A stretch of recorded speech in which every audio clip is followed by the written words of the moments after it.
with a better name, we're going to call it Candid Coaches Conversations. We'll have a select group of the top assistants in the country, as well as a couple media members, to candidly discuss a different newsworthy topic every single week. We'll also have a guest speaker. The coach is a speaker. Those from the media and the topic will change each week. For this inaugural episode, we'll have some of the best assistants in the country. Also a speaker who spurned a high major job that paid $1 million a year. Then we'll get into it. The hot button topic of transfers.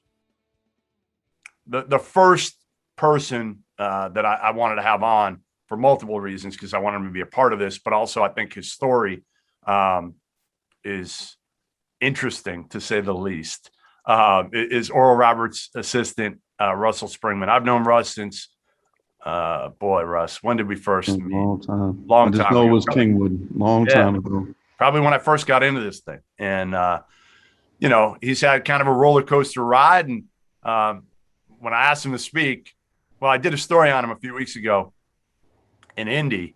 And we talked the other day about him speaking. And he said, listen, if you had called me 3 years ago to do that story, I probably wouldn't have been able to do it, from a standpoint of being able to talk about everything he's gone through. But, it's obviously been a crazy ride for you, Russ, in terms of kind of going through being a guy that turned down a lucrative head coaching job at Mississippi State for $1 million a year.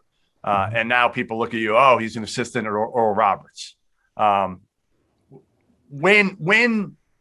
difficult was it for you first? When again, you didn't go with Rick Barnes from Texas to Tennessee? That was really challenging because it was something that I wasn't expecting. I had been with Coach for a long time and enjoyed a ton of success with Coach, and really thankful for everything that he allowed me to do and learn. But then I realized it was the right thing. It was just hard because it was, like a lot of change.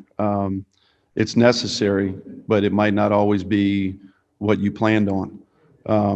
So when that first happened, it made me evaluate, hey, where am I as compared to where I thought I was?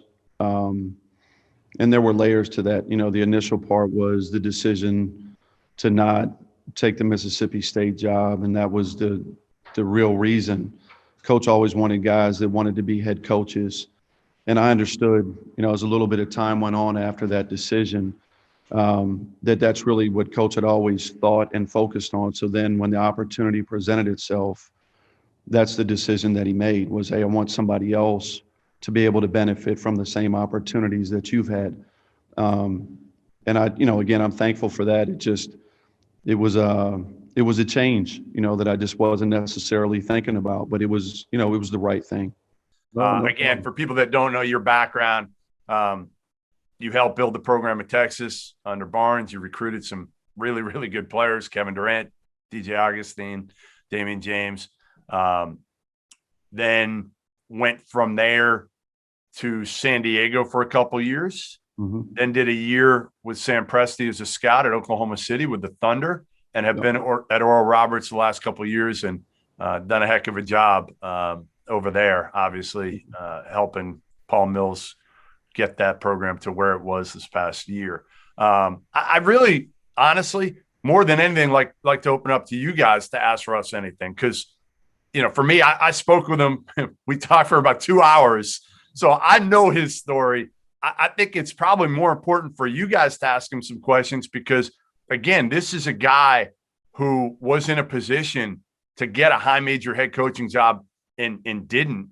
And his career certainly went in a different direction for a while. And now I think what Russ and I talked a lot about was you learn who your true friends are throughout a lot of that. Like everybody loved Russ Springman when he was interviewing for all those jobs and got Kevin Durant and whatever. And, out of sight, out of mind a little bit. And I know I'll ask this question, then we'll open it up, Russ. But like the mental health part of that, like had to be really, really difficult, was it not? It definitely was. and not really at the time that we just talked about transitioning from Texas to San Diego, but at San Diego, realized like this isn't where I belong. This is not a fit. And then, removing myself from that equation and not having a place to go. I didn't have a landing spot until, by God's grace, Sam Presti gave me an opportunity. Like, that period of time was very challenging.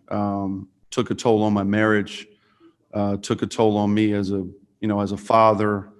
And really, as a professional, I started to wonder, like, is this what I'm really meant to do? Because the instability with two little kids and a family that had always relied on my salary, just put a lot of pressure on me. And I tell people I wish I could lie and say that my faith was stronger than my fear, which is what I would like to say, but it would be a lie. My fear was stronger than my faith. And, back to your comment about friends, realizing that I had some really unbelievable people pour into me during those times and help me have a better mindset than what I initially had. And I'm amazingly thankful for God's grace, but for those people and how they helped me during that time. All right, go ahead. Anybody? I mean, I assume you guys would have some questions. I can go on all day, and did a few weeks ago with Russ. But anything, jump in. Hey, Russ, can you real quick? Why didn't you, like, as an assistant coach, when you have an opportunity to take a head job at Mississippi State, what were the factors of you not taking that job, and what was your mindset then? To be completely transparent, my wife asked me a question and she said, "What's your biggest fear?" And I said, "Do you want me to tell you the truth, or do you want me to tell you something that sounds good?" And she said, "Tell me the truth." And I said, "What are you going to do?" We had a 1-year-old son, and everybody in my wife's circle was within an hour and 10 minutes of our home. And honestly, Kenya, I was more concerned about what it was going to do to my marriage than what was going to happen with my career. I told her I would probably be gone for the better part of 2 years, and I gave her all the reasons why, from the possibility of only 5 or 6 guys returning, APR issues, speaking engagements. I mean, the laundry list of things that you're going to be involved with. And I just thought, for her to be moved at that point away from her circle and having no support and me being gone. And it was probably a mindset that I should not have had, but I was more concerned about what's going to happen to my marriage if she feels like a single parent. As Jeff alluded to, the financial part obviously was amazing. But I was really afraid what was going to happen to my marriage. And that was the primary factor. And I just thought, I'm not willing to take that chance. I told my wife from the beginning, if I ever put you on the back burner, then tell me and I'll stop what I'm doing. I want to make sure she's in my life. And if I have to figure out something else, then that's what I'll do. And in all honesty, that's where my mind was. And the other part of it was, until Jeff had asked that question, I really wasn't able to even, and that's more than even what I shared with Jeff. I stayed on the surface, but I never had an opportunity to really offer that up.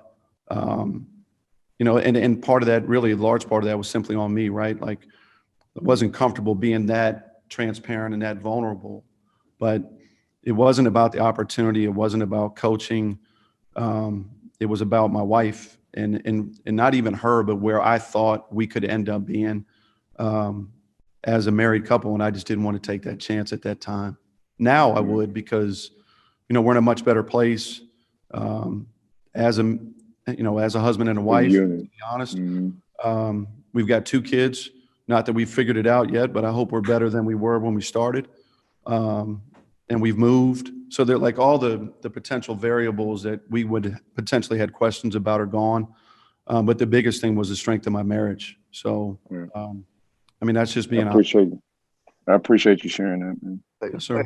Hey, Russ, man, I want to commend you on that decision, man. That's probably one of the, most unselfish decisions, man, that I've ever heard.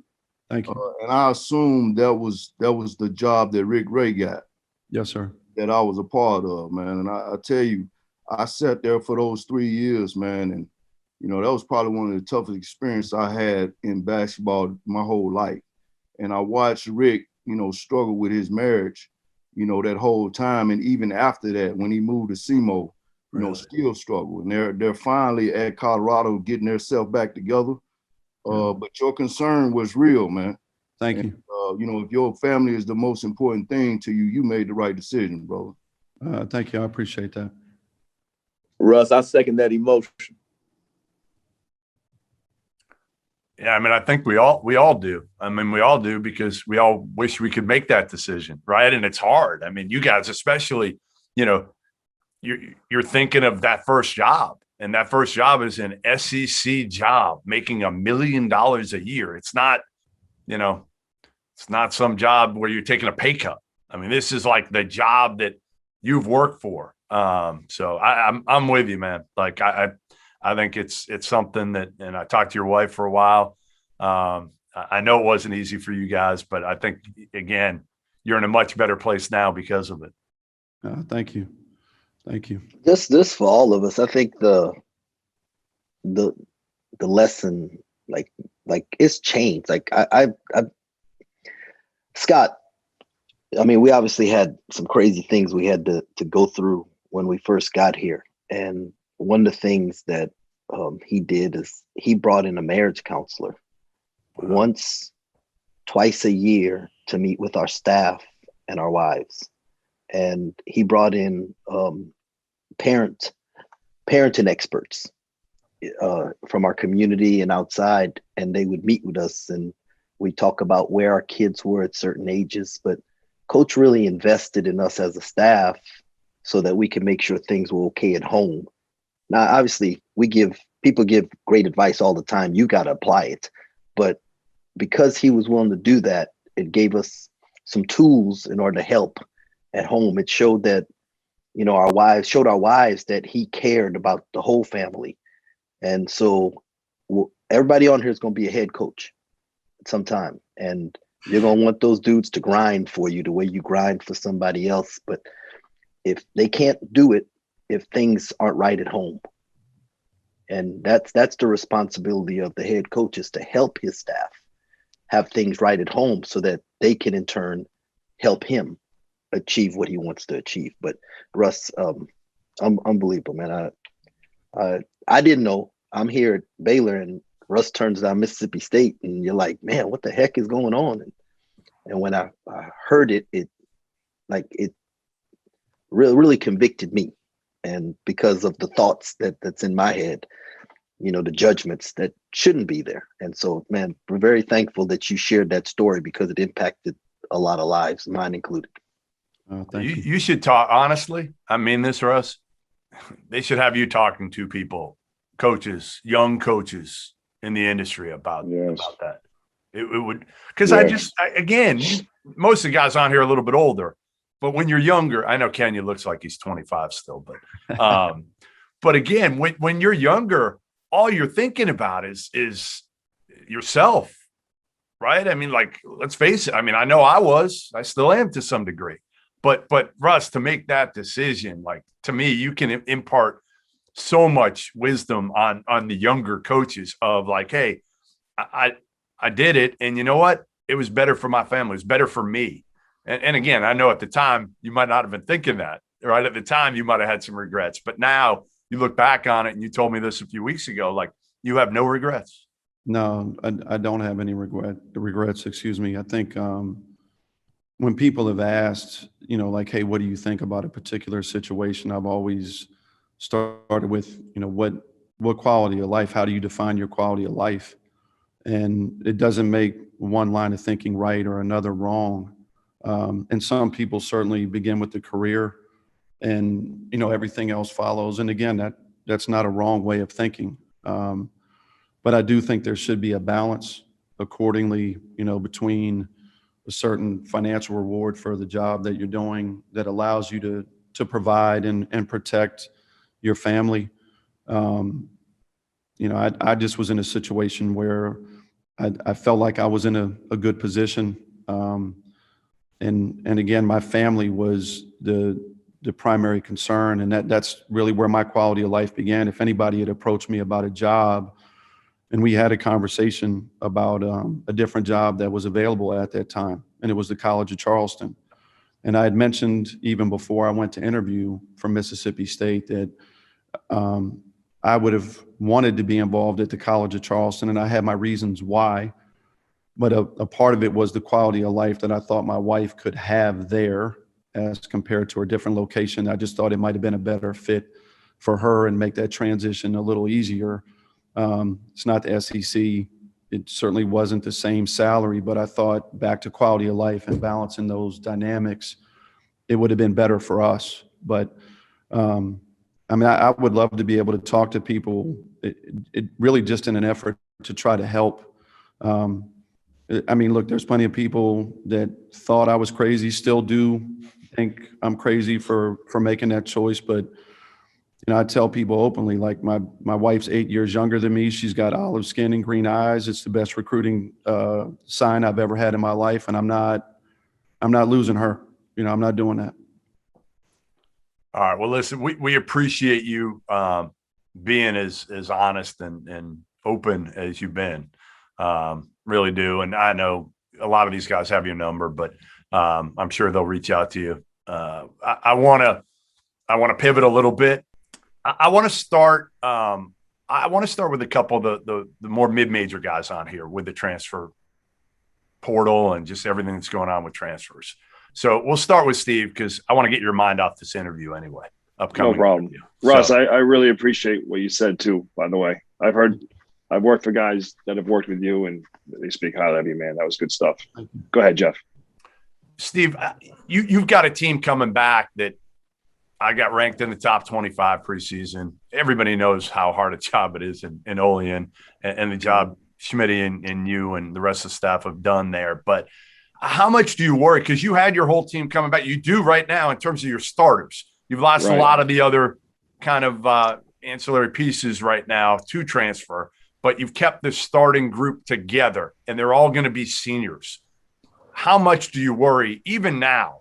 They're still there today, but they can get plucked at any point by any of the high majors, and this thing kind of falls apart a little bit of what you have and how special it could be next year. Yeah, I mean, we literally only have the 5 starters returning. Everybody else jumped ship. We had 3 guys leave during the season because they weren't playing enough and COVID issues. And then we had the rest of those guys just left at the end of the season. You know, and my thinking all along was with this group is that we need to have some major league success this year. Win the Atlantic 10, win the tournament, get to the NCAA tournament, maybe advance, which we weren't able to do that. And I thought that would take the pressure off those guys, like the Kyle Loftons, the Oshuns, those guys. Like, all right, we did it. Where if we didn't have that success, in my mind, I would have thought they would start to panic and be like, all right, we gave it our best shot. All right, I'm going to transfer to XYZ place, you know, where they're probably going to make it, you know, and, you know, so I mean, we got lightning in a bottle. Like and those guys are close. Two of the guys played in prep school together. You know, we have a close group. And I think that's one big thing that has helped keep these guys together. They're a close group. And yeah, it's, you know, but at the same time, it's been hard to recruit, you know, because everybody that's transferring wants a better situation. And nobody we're bringing in is going to, you know, but I mean, we've gotten 4 guys, 2 guys out of the portal. And I mean, it's just, what do you think of the transfer landscape overall, Steve, with regards to you guys being a mid-major plus, however you want to call yourselves, program? I mean, I'd be a hypocrite if I said I didn't like it because, I mean, we've pulled some transfers from low major schools. We had a kid a couple of years ago, Matt Mobley, who came in, was a great player in the Northeast Conference. And, you know, we put him in the backcourt with Jalen Adams, and those guys, you know, went to the NCAA tournament. Like, and so, I mean, it's just, do I like it? No, but there's a lot of things I don't like. You just got to adjust, adapt, and if you got to stay with it, you know, it's just been crazy. But The thing that scares me the most is that some of these kids are leaving and they don't even have a situation to go to. We have guys leaving that have zero stats, like zero, and they're leaving in their third year and they're going to lose a bunch of credits, all that other stuff that people just don't even think about, or the people that are advising them don't think about. And they're just leaving, not that St. Bonaventure's Yale, but you're gonna graduate with a pretty good degree in another year, and then maybe go play as a grad transfer somewhere back home, or get your degree. And that's the most important thing for the 8th, 9th, 10th, 11th guy here at St. Bonaventure. Those guys aren't playing when this thing's all said and done, but that's a whole different ball of wax. But yeah, I'm just glad we had a good year. And then we got those 5 guys as of today coming back. So is anybody here behind this transfer? I know, like, former players, listen, Jay Billis certainly spearheaded this, right? Like, players' rights. A lot of you guys were former players too. Is there anybody on here that's like, hey, you know what? This is a good thing? No, nobody. No. Nobody. Well, I think it's a fair thing. Okay. I don't necessarily. It doesn't make any of our lives easier. Coaches can leave, assistants can leave for better situations. But I don't think, like, we make informed decisions when we leave. Some of these kids, most of you, like Stephen was saying, that nobody takes into account if you're a 3rd-year transfer, right? You've been in 6 semesters. You have to have 60% towards graduation. The school that might be showing interest in you to someone in your circle, they might require the last 60 hours at their school. That means there's almost no way for you to meet that, unless you get to summer school and take, 8 hours and just all the things that go into it. Now you're relegated to going to a school that would only require the last 30 hours. So now, and maybe there's none of those schools interested in you. So there's a lot of other things that people have no idea about the business, and they're informing kids about. And so that to Stephen's point, I would say that's some of the things that kids and people who are informing them need to find out about and communicate about in order to help young people make a better decision. I want to say this real quick, Jeff. I think what Tang is saying is right. There are some kids and situations that need to move. I would be a hypocrite. I got a daughter who signed with Michigan and transferred to North Carolina. Now, I'm old school. I didn't want her to leave, but the entire staff that recruited her all got jobs. One of them came here to Florida State. So she's calling me saying, Daddy, this head coach is okay, but these new assistants, I don't know any of them, and they got their own recruits, and I don't feel comfortable. And so I'm telling her, listen, your last name Young, little mama, you got to stay up there and fight. But after a while, your baby girl get to your heart, and she says, Daddy, I gotta leave. She puts her name in the transfer portal, and I told her, you only average 2 points a game. You might be about to bust Edward Waters wide open. But she put her name in the portal, and I thought I had LeBron James living in my house. I couldn't believe it. So for her, it was a good situation. I think it's a good thing. I think the fairness, and I think student athletes are being treated the right way. I think the logistics of it, we got to figure out. I saw where the Hamilton kid is transferring again. Yeah. Like it's some things about it that doesn't sit right. But I do want to say this to everybody on the call. The number one word in civilization is evolution. Cars get better, shoes get better, TVs get better. We better get better or we're going to be extinct like a dinosaur. I don't know when the last time y'all seen a dinosaur walking down I-95. I haven't seen one. We basically JUCO coaches now. And I don't think there's anything we can do about it. That's my 2 cents on it. Yeah, I've kind of been on both sides of it. Back when all of this kind of started with the grad transfers, right? And this might have been 2008, 2009. At the time, I was at UAB with Mike Davis. and we had one of the top recruiting classes in the country with DeMarcus Cousins. And that whole thing fell apart. And at the time, we had like 5 guys on scholarship, and it was June, I think. And we went the grad transfer route. It had just got put into place. We recruited kid George Drake. We recruited Kenneth Cooper. Obviously, Elijah Millsap was sitting out as a transfer. And we kind of built our team around those guys. We ended up winning like 25 games that year and beat North Carolina in NIT. So it obviously helped us at that particular point. But I think the thing for us as teachers, because I think we're all teachers, is trying to figure out what we can do to entice these kids to persevere. You know, I was here at Auburn, I think as a sophomore. Was I a sophomore, CY, when you guys came on staff? And I had the same thought process, man, should I stay? Should I leave? It's a new coach. You know, Cliff Ellis was coming on board.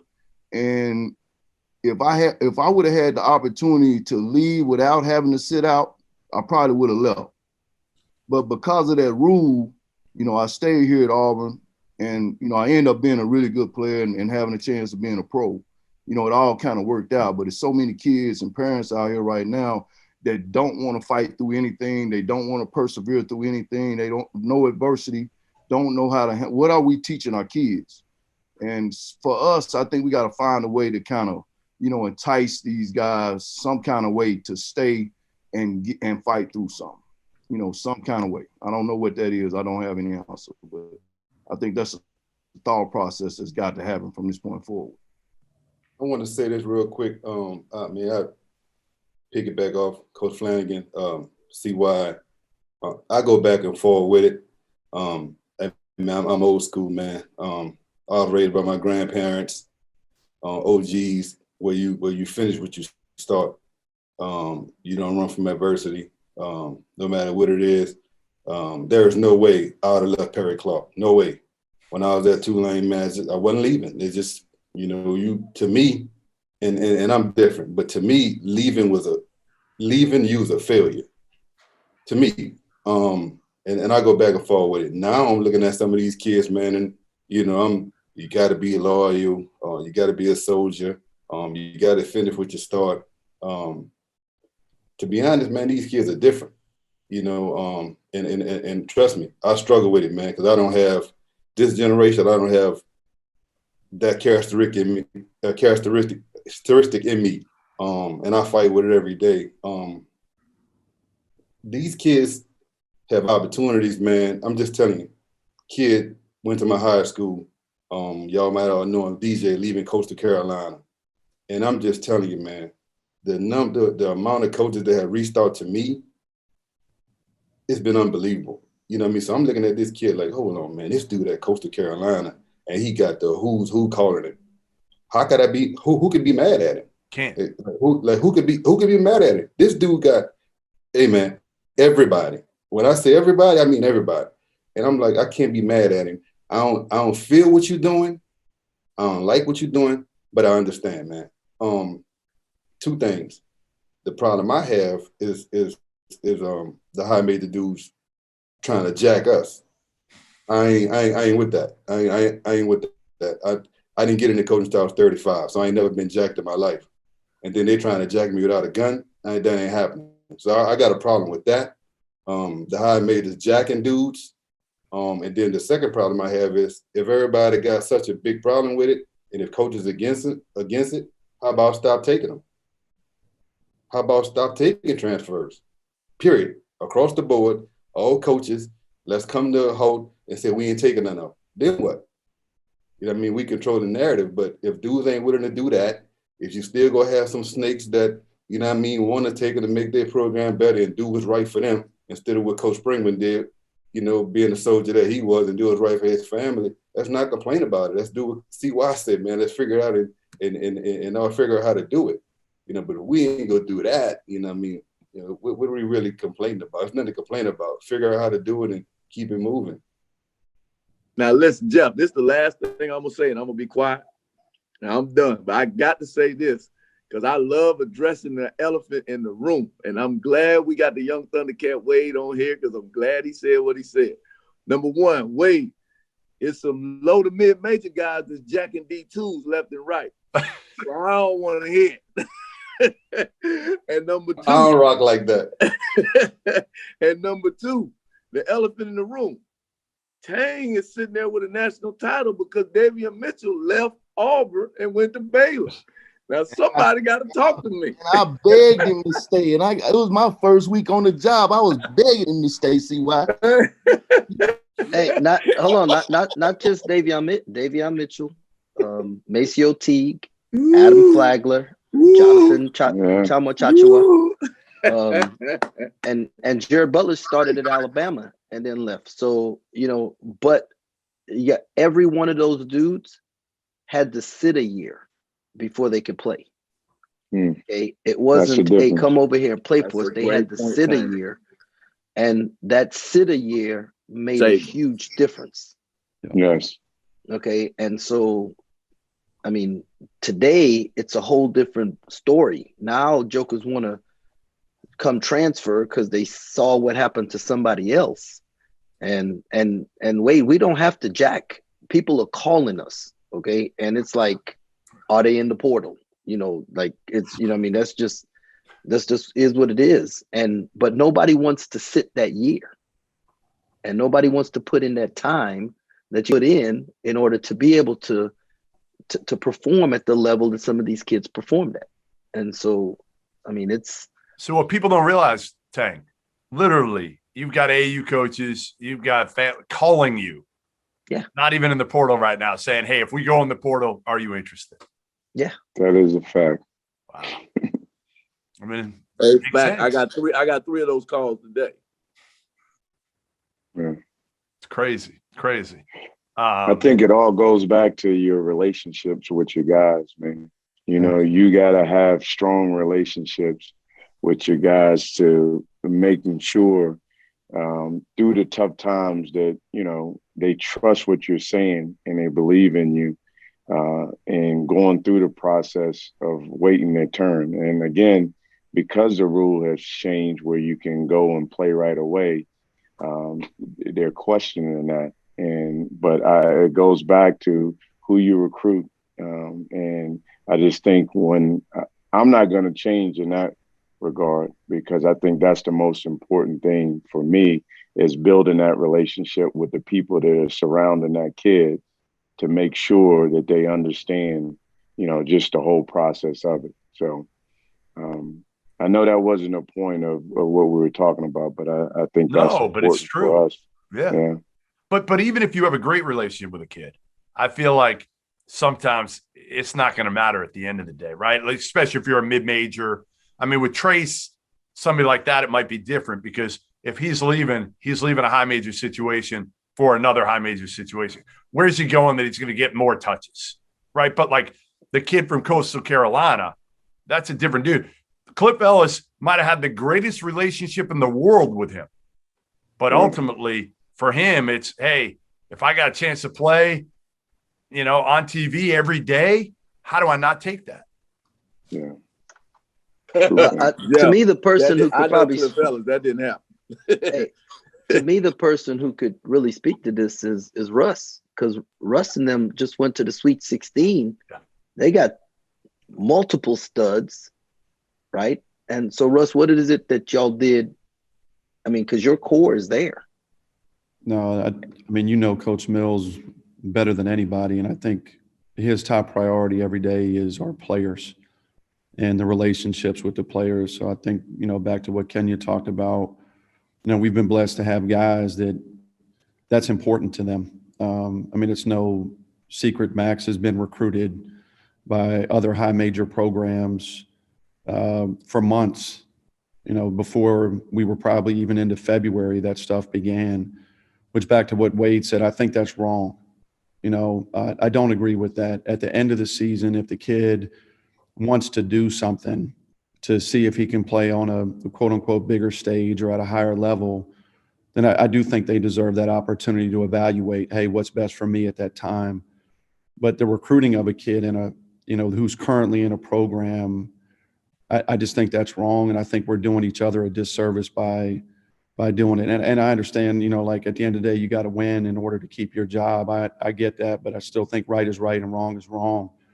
And Kevin's been in a similar situation for the last couple of years, but Coach is really big on spending time with our guys, and he's adamant that as a staff, we spend time with our guys. And I mean, I know a large part of it was y'all's philosophy at Baylor. And he said, Coach Drew told him, if you're not talking to our players every day, you're making a mistake. Like you talk to recruits, and, the reality is out of however many guys you're recruiting, how many of them actually show up? But these guys are here with you every day. So why are we spending more time on the phone with guys that we may never coach than guys that are actually in our locker room and on our practice floor every day? And I think something else that's interesting is, to me, these transfer situations start earlier than when they present themselves in college. I think some of these kids have a track record, unfortunately, of, kind of changing as soon as there is some adversity. And sometimes maybe it's merited, right? Like, hey, I'm just not a fit for this particular coaching style, or, hey, you have 4 guards that are better than me, and I thought I was going to play more. But some of this starts, early on in high school. So I don't know, why we're surprised when it happens again when they get to college. I think if we're serious about, I don't know if you can ever minimize it. The numbers are going to go up even more as a result of no penalty, right? But how do you at least try to teach resiliency, grit, whatever word you want to put on it, a little earlier? I don't even know if that's possible, because I do think a lot of kids, unfortunately, and maybe it's people around them too, just feel like, all right, well, you're not the right situation, instead of working for something that's not immediately available to you. I don't know, maybe that's just an archaic line of thinking. Darren, where are you at with all of this? Well, you know what? Let's throw UCLA out the window. But at Cincinnati, too, the guys that we had that wanted to leave during my time, they weren't going to probably go up higher, if that makes sense. And so my situation was probably different to some degree. But I was talking, I used the term talking guys off the ledge for 9 years. And just, they stayed. We only had 5 or 6 transfers in 9 years. Really? Now, maybe because of, and most of them, of those 5 or 6 guys, they were asked to leave for whatever reasons. They did something wrong or whatever. But I don't know. I think it's how you recruit them, because we're not going to change the rule, us sitting there talking about it. So my philosophy is, it's how you recruit them, what you say to them when you recruit them, their expectation level. And that still might not matter, but that's what we do. And then I was on a Zoom the other day talking about this. You got to show the players, we're all older on this thing, so I can't be a 19-year-old's best friend. But I want that kid to know that I care about, I think as a coach, they love basketball. And the best way to get to their heart is to show them every day that you're concerned about their development on the court. So what that means to me is get on the court early, 30, 40 minutes, tell them, hey, I'm going to be on the court. Let's go, man. We'll shoot. We'll work on footwork. We'll stay after practice. I'll send them clips during the day, at night, when I'm watching film. I bombard, that's the way I do it. I bombard them with basketball stuff. And they still might leave after all that too, right, with the transfer rules. But I just think that's the best way to kids' hearts, because they want to get better. They want to play. They want to improve. And most of the time, the reasons why they do leave is because they want to play at a bigger stage, or they want to improve, or whatever the reasons are. But most of the time, those are the reasons. There's other reasons too. But I just think if you stick your mind on that, I think you'll have a better chance of keeping your team together. But who knows? We haven't had anybody want to transfer so far. But we have time left, of course. But it seems like everybody's intact now. We just came off the Final Four. I don't know if that has anything to do with it or not, but Mick's hard on the guys. So from the outside perception is, he's tough to deal with. He yells, he's tough, whatever. But at Cincinnati, we didn't have guys transferring every year. And, I think part of it is how you recruit them and what their expectation level is coming in. Even with that, they all want to start and play 30 minutes a game as freshmen. But I think at least their people, their coach, their mentor, their family, their parents, they all kind of knew, all right, it's going to take it's not going to be roses right away. It's going to take some time. And that's a hard way to recruit because, everyone wants to start and they want to be told they're going to be great right away. So I think that has something to do with it. Mick knows how to pull back a little bit. He can step away, especially in the off season. Like right now, we're about to do workouts here in 10 minutes. He just texts us, "You guys do the workouts, I'll watch." Just to step away from his voice. But again, I'm at UCLA. It's hard to leave this place. So, but I've also been at other places in smaller schools that it's easy to leave. And since at Cincinnati, there were some guys that didn't play as much that were going to leave. And they probably could have went down a level maybe and been a starter. And you have to have your pulse on it, man. You have to be on top of it all the time. And it's not going to change, and there's nothing we can do about it, I don't think. It's got to, like what CY said, we got to roll with the punches here and figure it out. I just wanted to add on one thing that you guys have been saying. I think that it will help to incentivize creating a culture within the players on the roster, not just the relationships between the coaching staff and the players, but the players themselves. And then it's not really the same. But I did just want to give an example from my own life. When I played at a little Division III school in New York. And when I was a freshman, I got kicked off the team. And that's a funny story for probably a different setting than this. But after that happened, there were a couple other schools in the area that I reached out to the coaching staffs where I had a better relationship with them than the guys that were at the program that I was at. And the opportunity was there for me to go somewhere else. And I ultimately decided to stay at the school that I was at simply because, like, the guys that I had met and the players on the team, like, those are, like, we immediately became best friends. And, like, they're still my best friends to this day.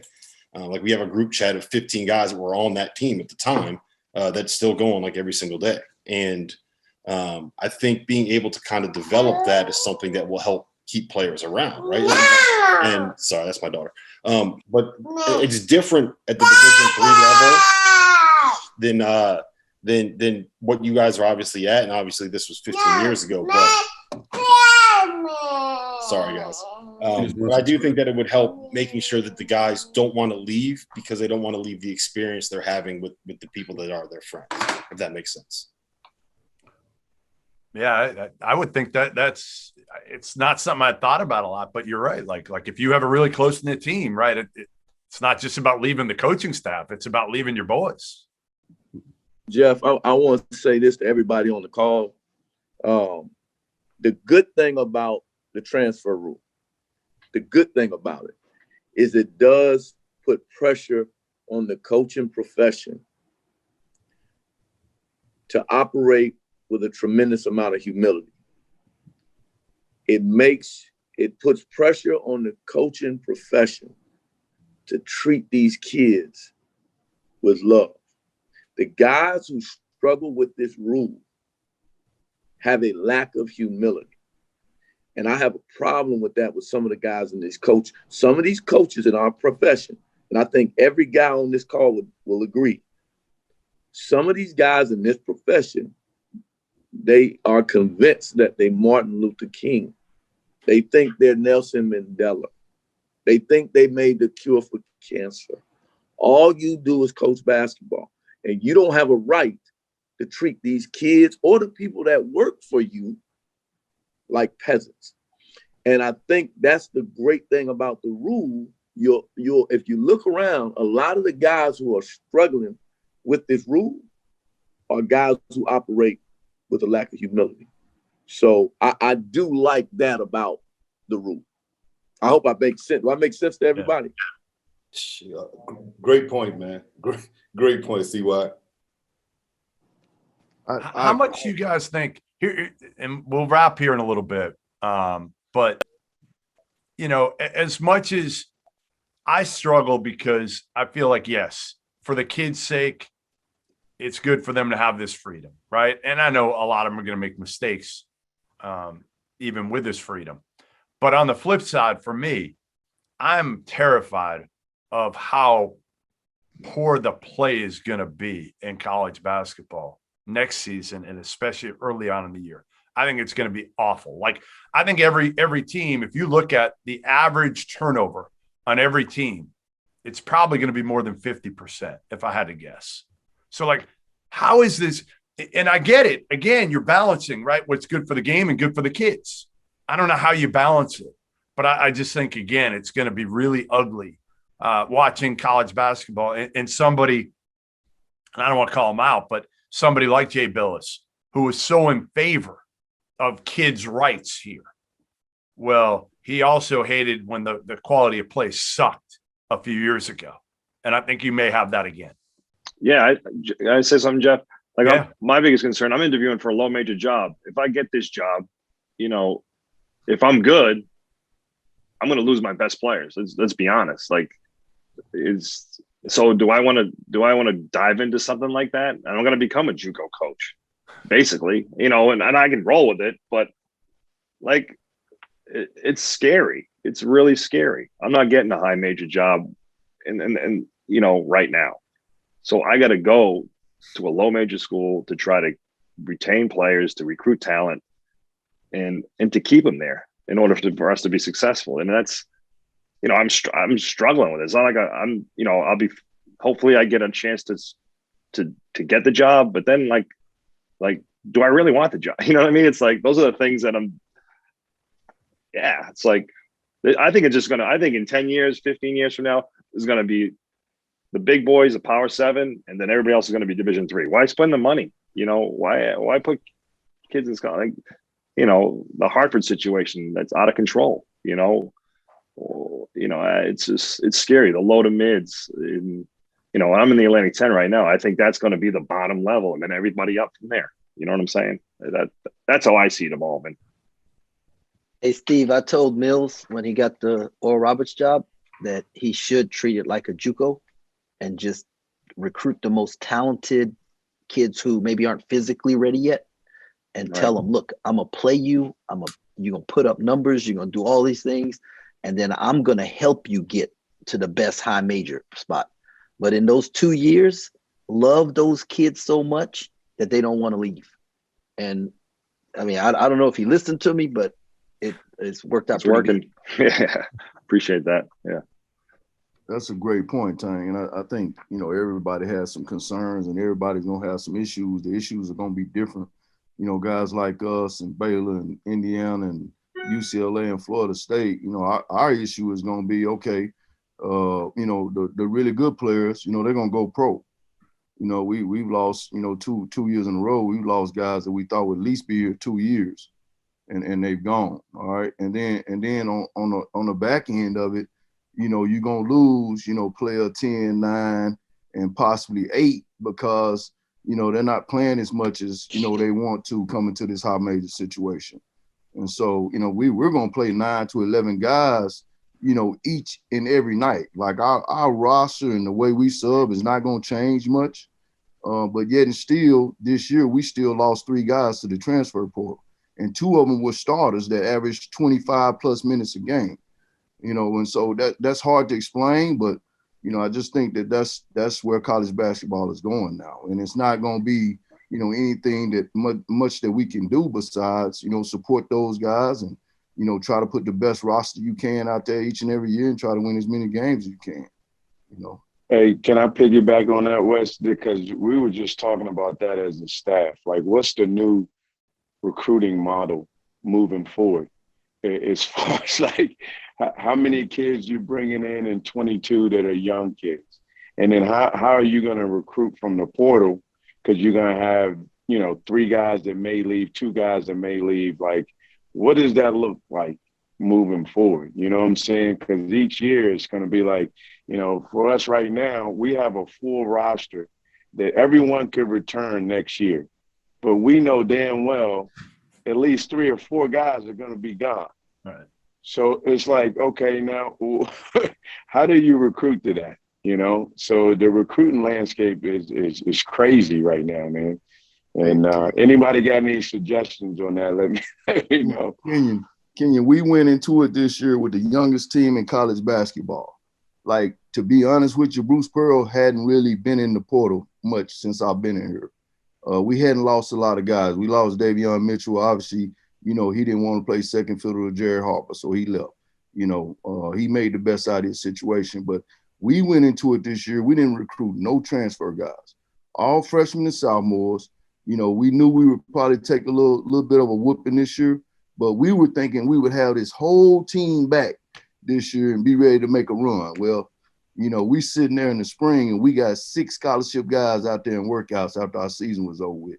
And now we're looking at starting over. And we had no choice but to go into the transfer portal. Like, no choice. It's crazy, man. Crazy. All right. Well, listen, I know some of you guys are starting to jump off, that you've got other things going on. I appreciate everybody for doing this.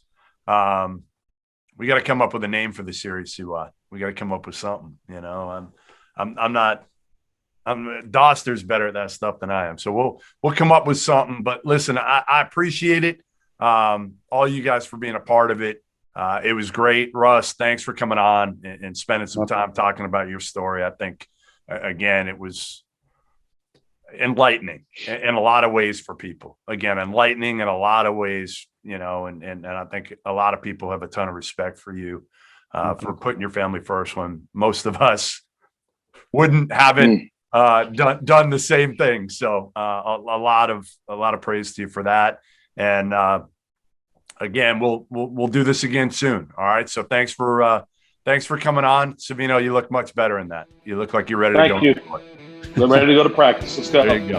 All right. Thanks again, guys.